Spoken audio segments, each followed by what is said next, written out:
그 트럼프 2기의 국가 방위 전략 초안 내용이 언론을 통해서 공개됐습니다. 이 국가 방위 전략이라고 하는 것은 4년 주기마다 발간이 되고 미국의 전반 국가 그 방위를 책임지는 최상위 국방 전략 문서라고 생각하시면 될 것 같아요.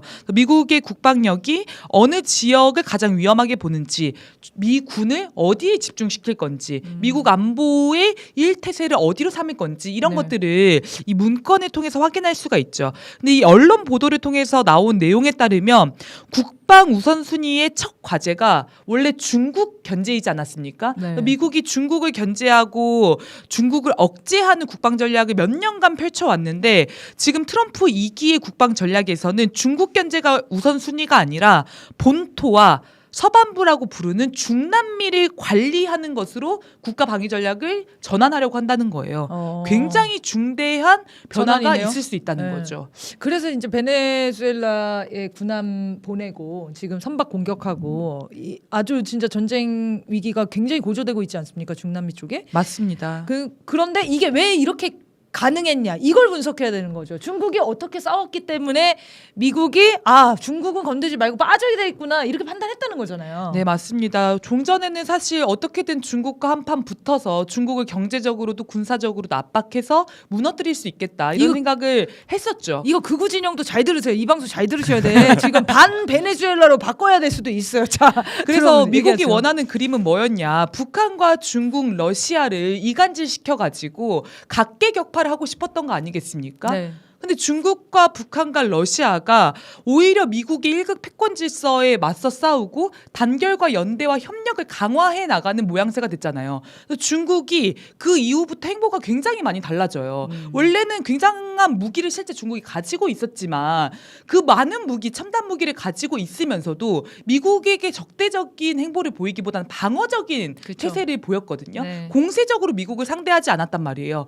근데 적극적으로 미국에게 어떤 공세적인 입장을 취해가는 형태로 바뀌었던 거죠. 그 속에서 이 자극 세력의 협력과 단결이 더욱 강화가 됐고 최근에 그 중국 전승절 80주년 기념 행사에서 이게 전 세계에서 확인이 된 게 아닙니까? 그러니까 이 80주년 그 기념 행사가 전 세계에 나가면서 많은 언론들이 어떻게 분석을 하냐면 새로운 질서가 열리고 있다. 미국이 힘과 힘의 대결에서 밀리는 모양새다. 이 한국 언론 보도에서 또 뭐라고 표현하냐면 이 전략의 수정을 강약 약강으로 돌아서는 거 아니냐.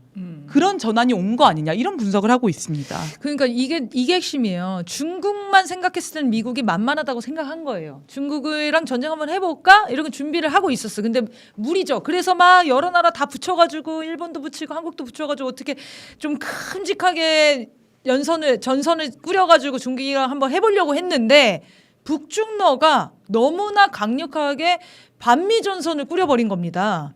그런 국제 질서의 변화를 보면서 미국이 포기하게 된 겁니다. 지금 중국 전선을. 네. 자, 그렇게 하면 구구 세력들은 지금 어떻게 해야 됩니까? 반중 현중 여론을 만들기 위해서 이렇게 미국이 아주 입장이 투철하게 여론전을 펼쳤는데 이거 다 중단하셔야 된다니까. 미국 방향이 바꿨어요. 그러니까 앞으로 어떻게 전망이 펼쳐질지는 모르겠는데 지금 벙찔 거예요. 지금 중국 막 너네 나라로 돌아가 뭐 중국 혐오 이런 거 계속하다가 갑자기 중국이 일적이 아니라 본토 보호와 중남미 관리로 간다고? 그렇죠. 그럼 어떻게 해야 되는 거지? 자, 만약에 겁니다. 이제 시진핑 주석이랑 트럼프가 만나요. 정상회담이라도 해. 자, 이제 우리는 너무 친하게 지낼 거예요. 이렇게 하면 어떡할 거냐고. 그리고 이제 지금- 트럼프 빨갱이죠. 역시 AI설. 역시 트럼프도 믿지 못해. 이렇게 되겠지. 딥페이크 이야기 계속 나오는 거 그러니까 아니겠습니까? 얼마나 진짜 처참합니까? 극우 세력들의 수준 자체가 국제 질서가 어떻게 변화되는지 전혀 읽지를 못하니까 그렇게 한 평생을 허비하는 거예요, 진짜. 그러니까 트럼프가 북한으로 찾아가서 정상회담할 가능성이 있다. 이런 이야기도 계속 나오는 그럼요. 거잖아요. 그러니까 북한의 핵을 용인할 수 있다. 북한과의 핵을 인정하고 그 토대 위에서 관계를 새로 구축할 수 있다. 이런 내용들이 미국의 정보기관 이런 데서 분석이 돼서 나오고 있습니다. 네. 그러니까 우리나라에서 그런 얘기를 하는 것만이 아니라 미국에서도 북핵은 이미 인정하고 갈 수밖에 없다 이런 얘기들이 나오고 있다는 거죠. 그리고 미국이 지금 중국의 심리를 아무튼 건드리고 싶어하지 않는 듯한 모양새가 계속 나오고 있어요.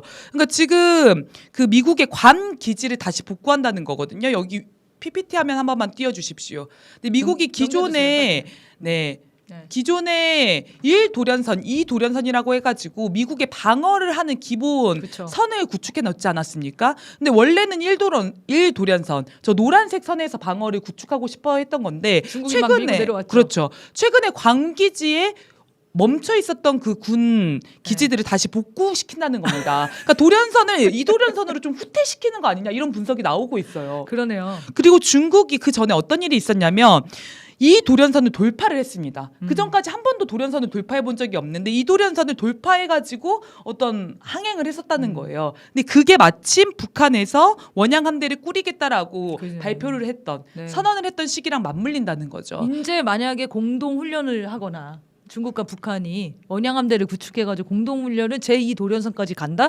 그러면은 미국은 제2도련선도 넘어서 태평양 도련선으로 지나갈 걸요? 네, 더 밀리고 후퇴할 있는 거예요, 수 지금. 있는 가능성이 열리는 거죠. 자, 그래서 이제 이렇게 북중러에 밀리고 있는 미국의 모습을 우리 정부도 정확하게 봐야 된다는 거예요. 맞습니다. 네. 그러니까 대한민국의 외교안보 전략을 완전히 다시 써야 된다. 지금 북한, 중국, 러시아가 어떤 측면에서는 미국 서방보다 훨씬 강력한 다극화의 축으로 등장하고 부상하지 않았습니까? 우리가 한미동맹에 목을 메고 미국의 패권 전략에 완전히 발을 맞추면 우리의 절호의 기회가 와도 잡을 수가 없다는 거죠. 그러니까 세계가 동북아를 주목하는데 정작 동북아에서 펼쳐지는 주요 외교 무대에서 우리는 존재감도 살리지 못한 거 아닙니까? 우리는 저는 관심이 너무 없죠, 안타깝더라고요. 지금. 네, 안타깝죠. 그래서 다 그 이재명 정부가 어쨌든 뭐 북극 항로라든지 그 이후에 세계 질서가 재편되고 있다는 걸 인식하지 못한다고 생각하진 않아요. 인식은 가지고 있죠. 인식은 가지고 있기 때문에 그 차후의 대책을 구상을 하고 있겠죠. 근데 여기에서 핵심 뭐냐면 미국의 종속된 동맹 관계에서는 불가능하다는 겁니다. 맞습니다. 여기서 결단이 필요하다는 거예요, 지금.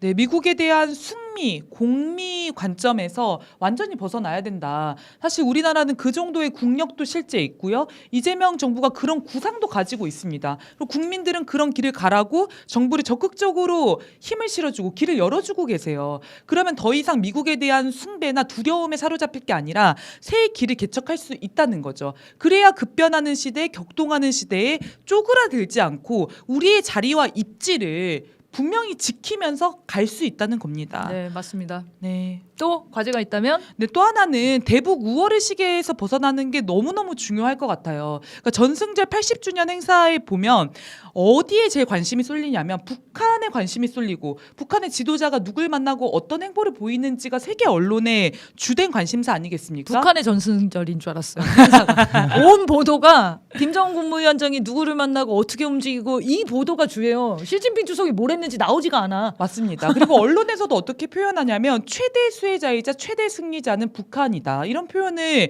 적극적으로 쓰고 있습니다. 그리고 실제 중국과 러시아가 북한을 최고의 극진한 대우를 하지 않았습니까? 북한 지도자를 최고로 예우를 했어요. 그럼 북한의 전략적 위치, 국제적인 영향력, 위상이 이전 시대와는 완전히 달라졌다는 걸 국제 무대에서 한 번 더 확인을 시켜 주었다. 근데 우리는 어떤 대북 인식을 가지고 있고 어떤 대북 태도를 가지고 있냐는 거죠. 저는 가난하고 사나운 이웃이라는 발언이 정말 어떻게 보면 처참한 외교적인 실패라고 생각을 하는데 문제는 이 발언이 한 번의 실수가 아니라 지금 위성락 등이 장악하고 있는 이 외교 안보 라인들이 모두 공유하고 있는 인식일 가능성이 매우 높다는 거죠. 그럼 이런 인식을 가지고 새로이 열리고 있는 이 질서에 대응을 할 수 있겠는가? 저는 절대 할 수가 없다. 그래서 북한에 대한 대북 우월 의식 이걸 깨고 벗어나는 게 매우 중요한 과제가 된다라는 생각이 듭니다.